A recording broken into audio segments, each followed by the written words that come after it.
Hello, this is episode 227, I think it is, of the Solo on Sci-Fi podcast. I'm Michael Ball.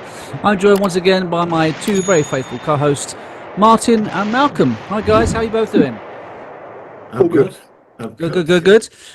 So we've actually done this quite short notice. Luckily, Martin was able to record with us today, but he had obviously commitments tomorrow when we normally record. So luckily, we're here. We might have otherwise had to wait another week, and I think once a fortnight really is, that's good. I don't want to make it like 3 weeks of gaps and all this sort of stuff. So that's brilliant. So the world of science fiction, we've been watching some new Starfleet Academy, which we're going to talk minimally about because we're going to do a special whole episode about it.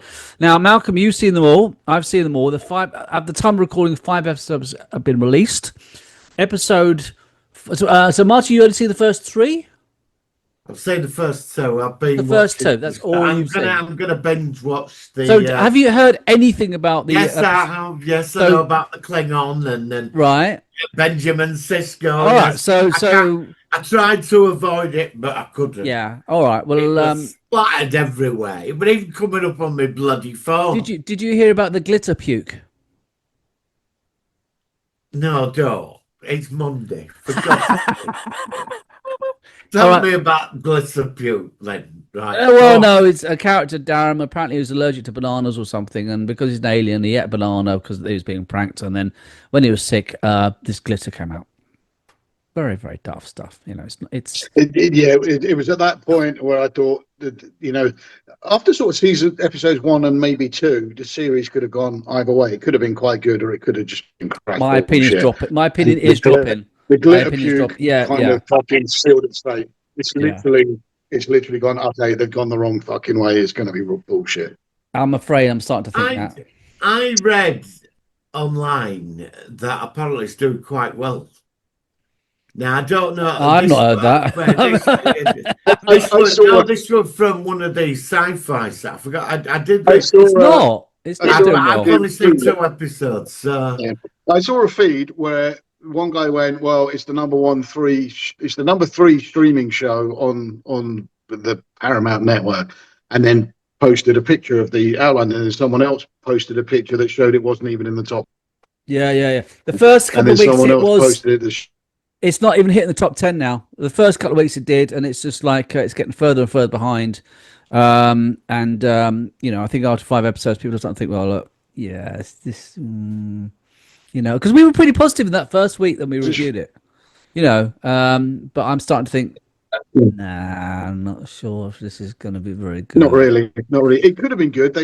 We did try. Had characters. They had some good ideas, but sorry, it's just not doing it for me. No, it's not working, is it? Okay. Well, look, like I said, we'll just see how it goes, and we'll talk about a bit more about this as we go along. And obviously, I'm looking forward to having Todd on with us. I'd love to get his perspective on the new issue, sort of like Cisco, and obviously, Jake. Yeah. That would be fascinating because obviously, he's very part of that part of Star Trek. And I think from impressions, I might be wrong, but I don't think he's been that impressed so far from what I've seen. He's put a few little comments, so fair enough, But it might improve. What's that actor that was in episode 1? That bad guy, Paul something, because he's not appeared again. Oh, Paul Giamatti. Paul Giamatti. No, I quite like him. Yeah, something like that. Yeah. And he's only been in 1 episode, so much for him. Like I think it'd be like Gold Ducat or something, where he like appearing quite regularly. And yeah, I mean, if the series was going to go on and on and on, you'd expect him to be in the season finale cliffhanger or something, But we'll see what happens. And to me, Gold Ducat was the greatest Star Trek villain ever. Oh, brilliant! Okay, I've heard this, and I kind of agree. Yeah, but Gold Ducat has more episodes than every other villain put together. He is in it. He's something like the 11th most used fucking character in it. And considering he's only recurring cast, he's, I tell you the truth, I look at because IMDb, if you just look up the series, IMDb will have the characters in the number of episodes they were in. And I'm sure I looked it up before, and he's really high up the list on how many episodes. In the first season, he's hardly there. He's in the first episode. And then I think he's only in like season 2. I think his stats coming in. More. And then he just same as Garrick. First season, he's not in it much. But then Garrick wasn't well, Garrett was more complex. He could be a villain, but he could also be an ally. Garrick, He was just so multi-layered. The characters. Yeah. This is Okay, what- so yeah, Go on. so he's the 17th most used character. In the whole And of it's- Star Trek. Wow. Yeah, and only 35 episodes. Only 35. Is that all? But then someone like Garrick was only in 37 episodes. Nog's only in 47 episodes. It seems like they were in so much more, doesn't it? Yeah, But the thing, it's mad.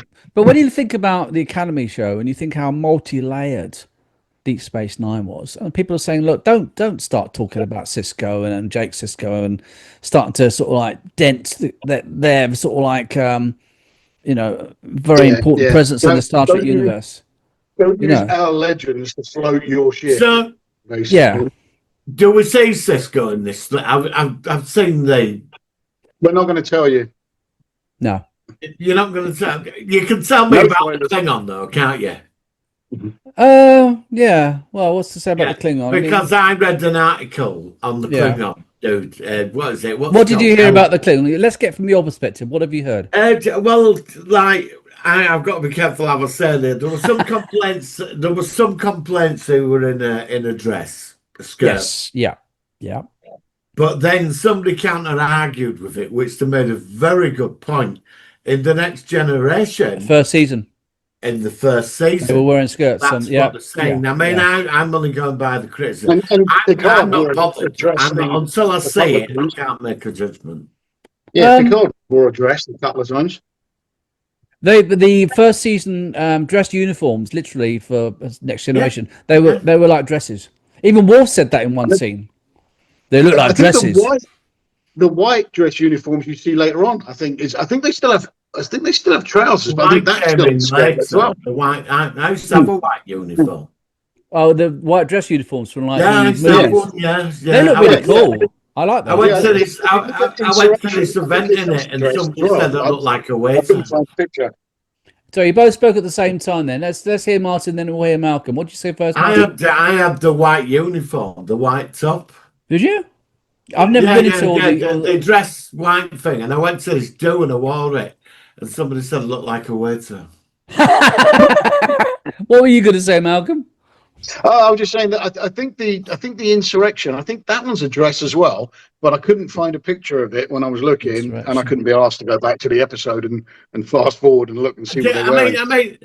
I mean, the question is, I'm not bothered. I mean, it's the future. It's 1,000 years on. Things change, and that's the way it is.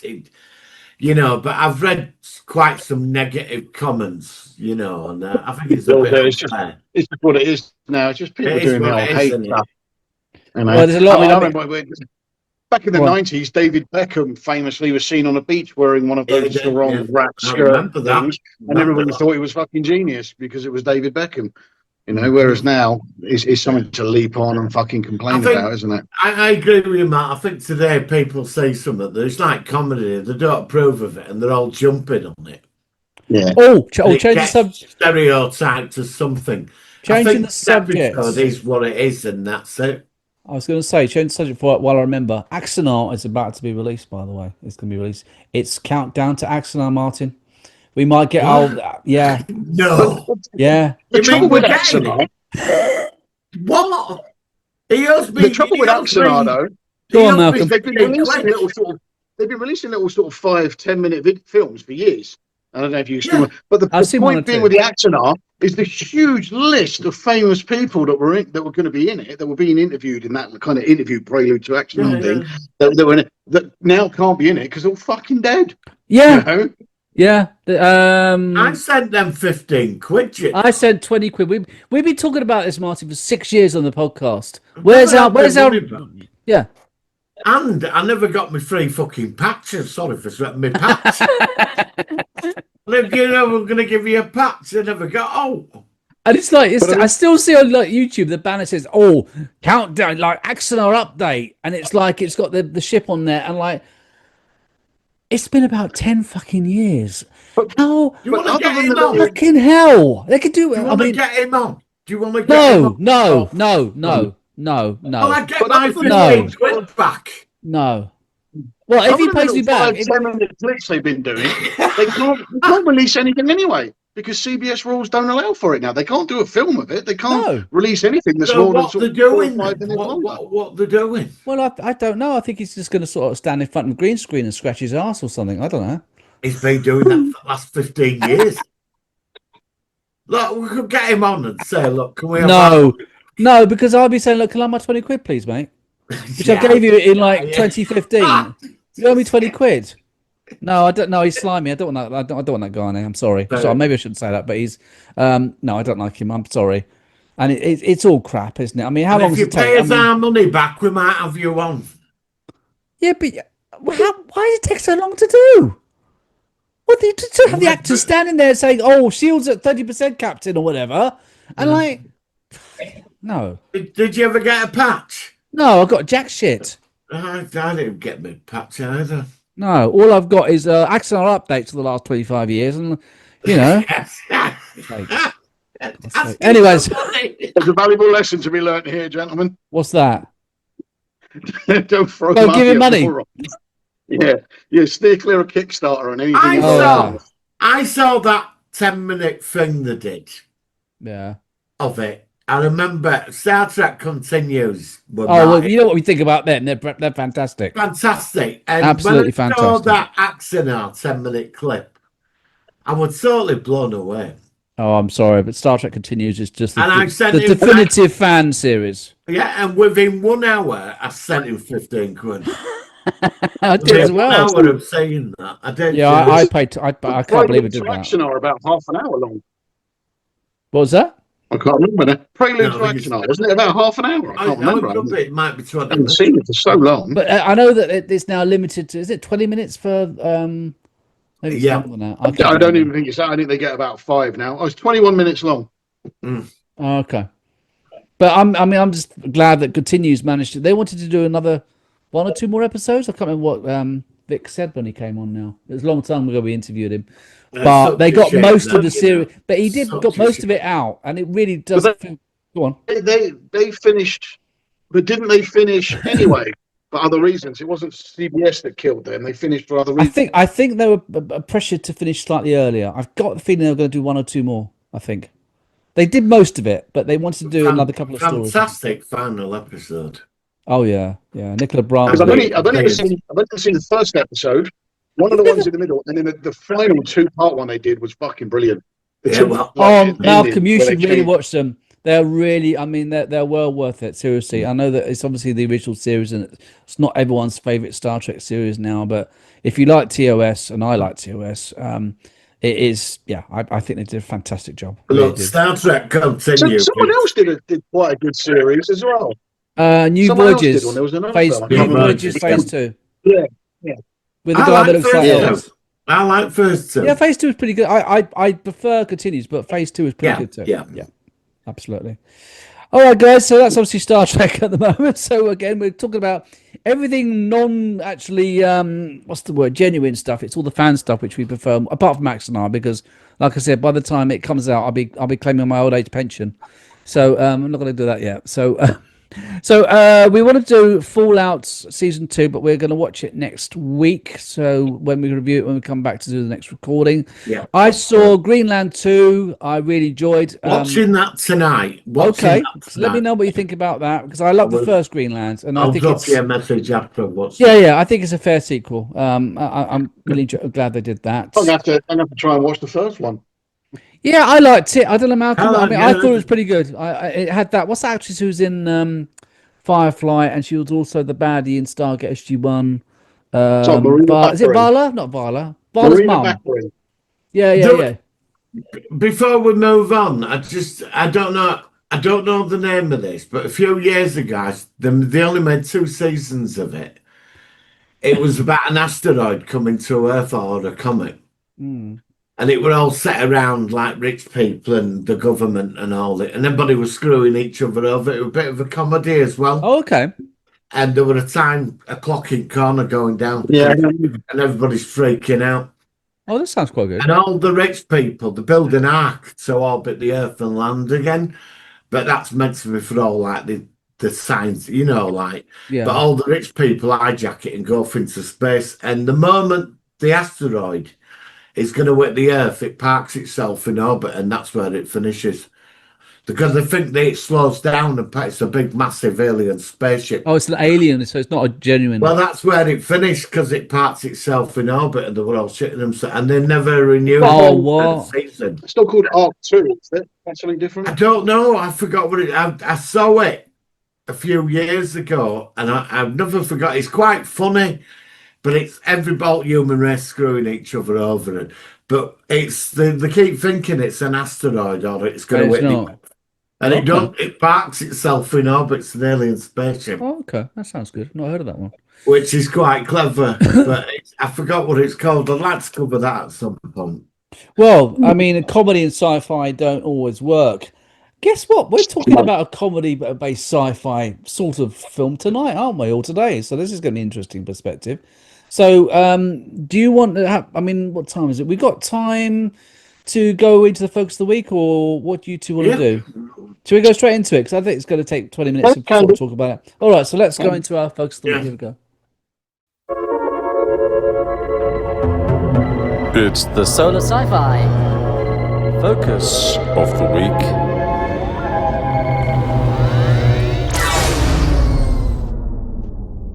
Right then, so I think it was Malcolm who's the one that told me about this film that we should check this out, and you both said, "Oh, let's go and watch this." And yes, Woody Allen. Now, this is Sleeper. This is from 1973. A nerdish store owner is revived out of cryostasis into a future world to fight an impressive government. And yeah, so it's Diane Keaton, Woody Allen, John Beck, who actually played on DS9 in one episode. I'm going to let one of you two lead off with this one because, yeah. Well, Malcolm, let's start with you, mate. Me. Okay, so I came to this film back in primary school. I'd have been about 6 or 7, and the guy was at school with Johnny Summers. He insisted I watch it. Okay. And I loved it. I was very young. I loved it. I thought it was hilarious. I managed to when I started collecting VHS, sort of when I was about 10 or so. I managed to get hold of a copy, and I'd watch it all the time. And I knew enough water. Yeah, I did that with certain films.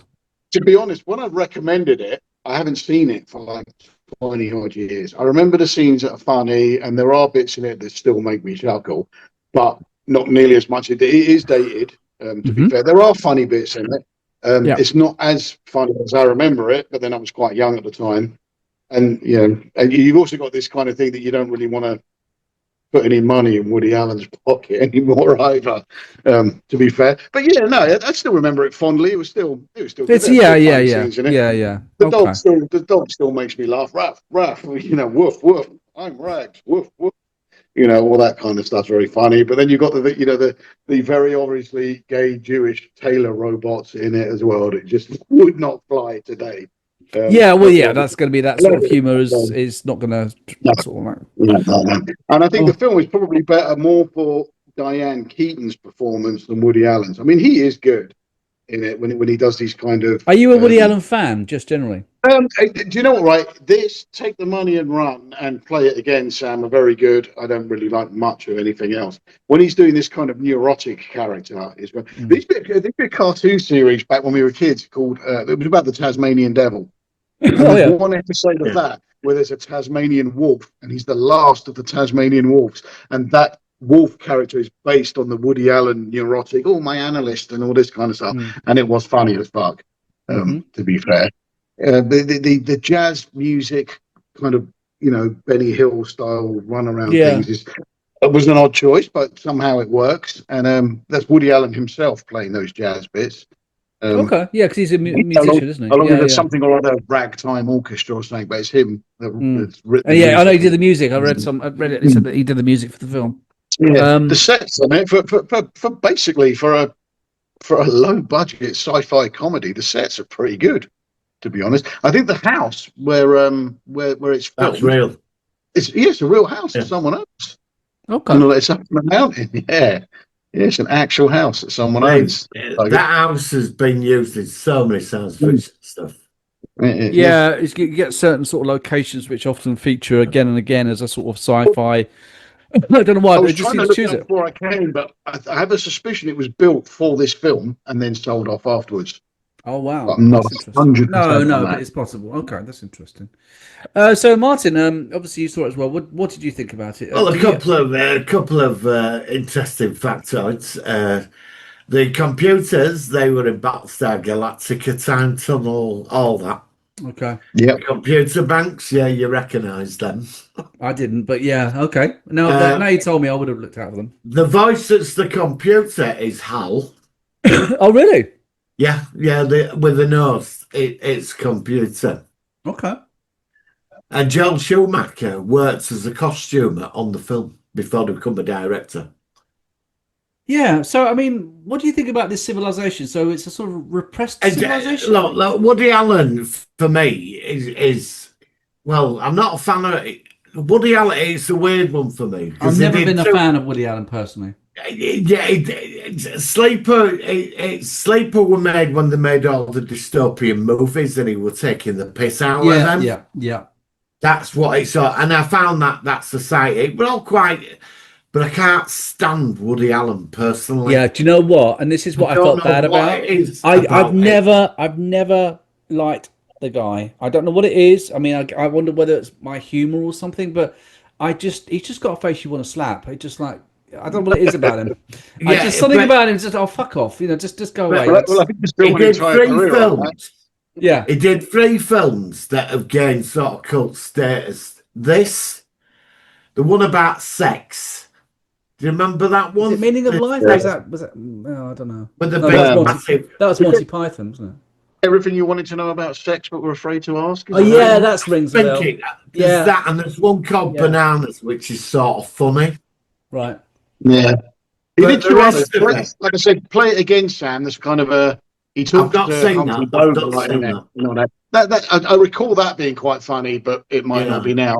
And then he does one called "Take the Money and Run," where he's a thief. And the only scene I remember liking the film, but the only scene I can remember that's really funny is his aborted escape attempt, where he's carved a gun out of a bar of soap and painted it with boot polish, and he's doing the whole ow. But he goes, and the voiceover says, but his plan was failed when it started to rain, and the guy turns around, there's just all this fucking black foam over his hand, but the bar of soap has just turned into foam, and that's the only bit in that film I remember.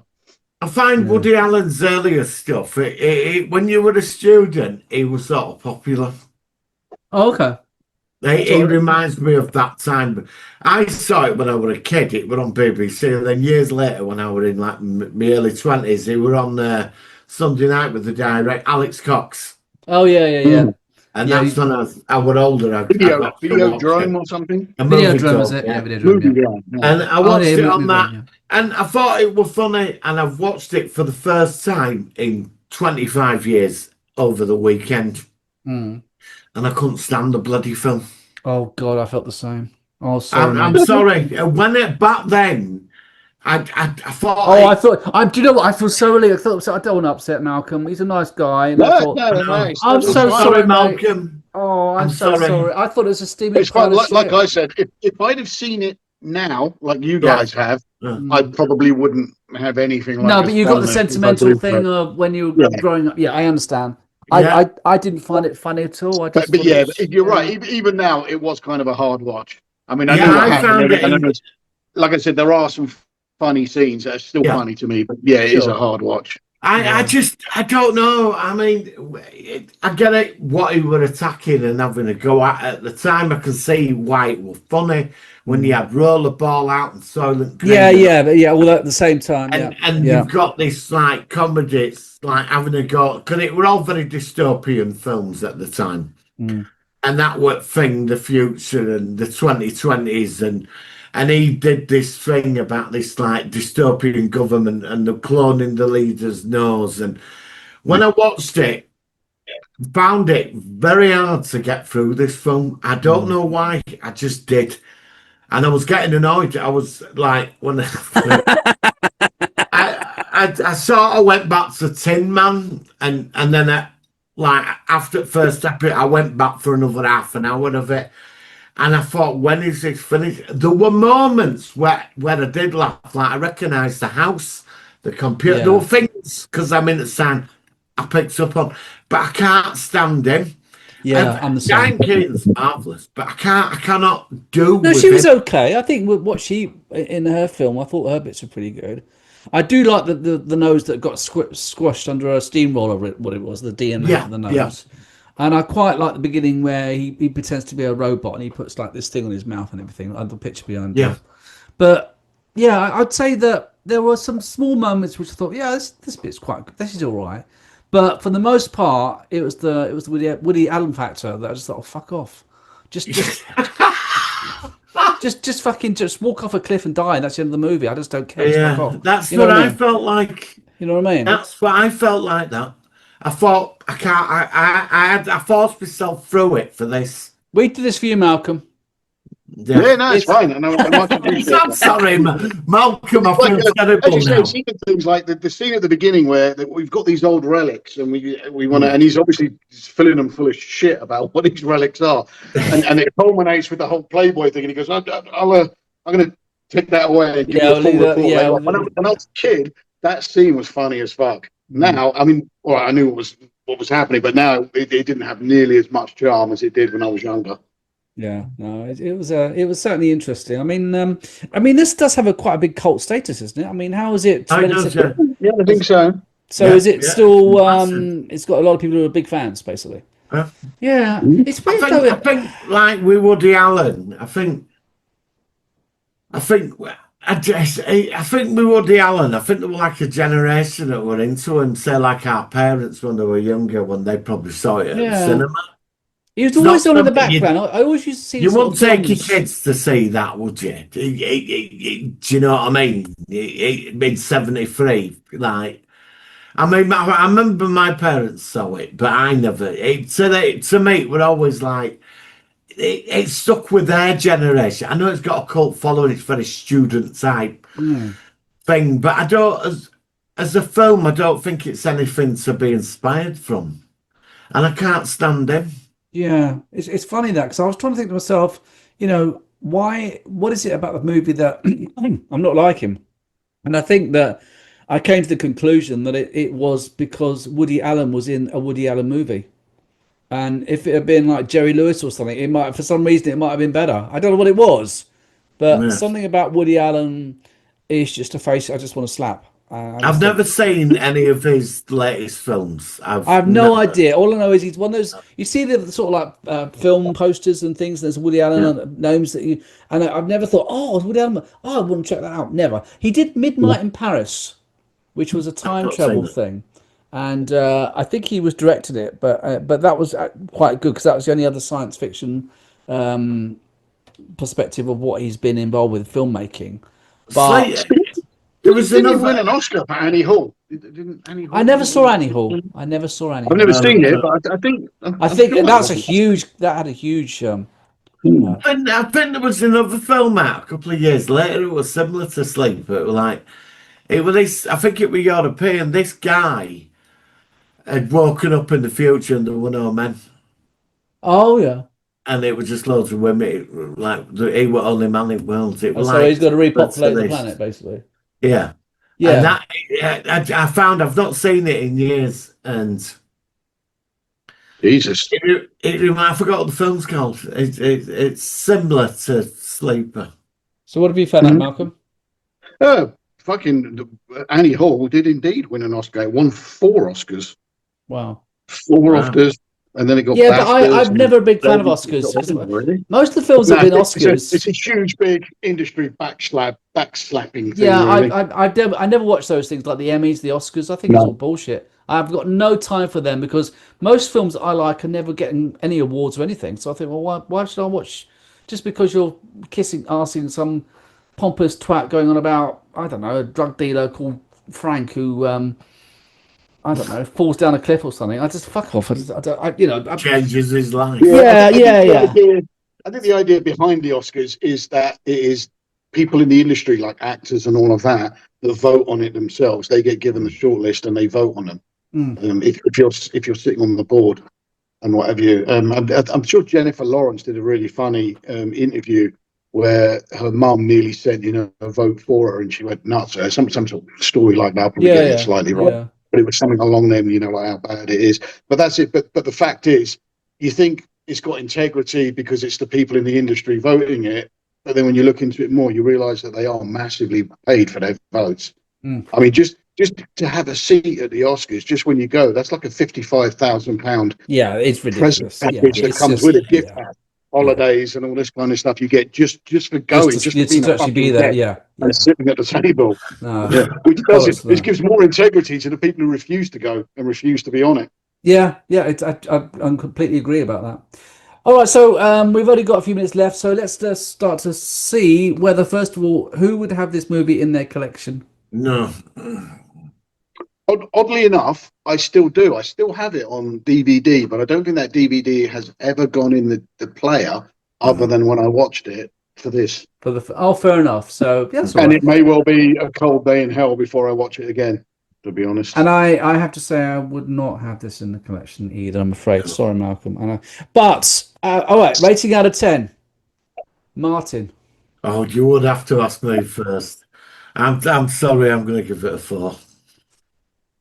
Yeah, okay, Malcolm. I was going to go 6 for the nostalgia, but I'm going to go 5. Actually, it's not it's nearly lower than I thought. It's not nearly as good as I remember from when I was a kid. Yeah. Oh, well, that's fair enough. At least you tried it again. I'll give it a 4 as well. I'm going to go the same as Martin. I think that it's not the worst movie I've ever seen, but I don't know. It just didn't quite work for me. But I'm glad we checked it out. And what's fun is this podcast can be educational for all of us. I mean, yeah, all right. So Martin and me were bored to tears for an hour and a half of our lives, but it was interesting. We did it for you, Malcolm. Yeah. Yeah, but so then, I felt the same way when I was forced to watch Fright Night. Oh, well, there we go. Oh, let's not go there. No. We're not gonna. Yeah, that's it. That's gonna be it. Last guys, I've got your question. 2 minutes before we wrap up. All right. Do you remember a Spanish film where a guy goes in a telephone box and he can't get out? No. And he's locked, and nobody can break him out of this telephone box. And at the end, these people take him through a cave, and it's full of people trapped in telephone boxes. I don't know. I like the sound of it. Yeah, it looks like something worth watching, but I don't. Chat GPT it. I'll find it and send it. It's only 25 minutes long. I saw it at the cinema in an old double bill. All right. Okay. It's got a cult following. 20 seconds. I fucking loved Children of the Stones. First time I've ever seen it. I thought it was brilliant. We covered that. Star Maidens, I'm about 4 episodes in. I really can't get into Star Maidens. And today I watched episode 1 of Sliders. I thought I might try that again. I love Sliders. I also started to watch the first film of a series called The Librarians with Noah Weil. I don't know if you know that one. No. It's like a kind of a magical thing. Have a look it up. I'll let you know on that. That spawned 3 films and 2 TV series. Brilliant. And I'd never fucking heard of it. We've got to wrap it up, unfortunately. It's due to the old Zoom. So we'll be back in 2 weeks, and we're going to do Fallout Season 2. Thanks, guys. We'll see you next time on the Solo on Sci-Fi Podcast. Live long and prosper. Yes, guys. Live long and prosper. You were a bad replacement for Scudder 47. I'm through with you. Watch how a real bot makes an exit.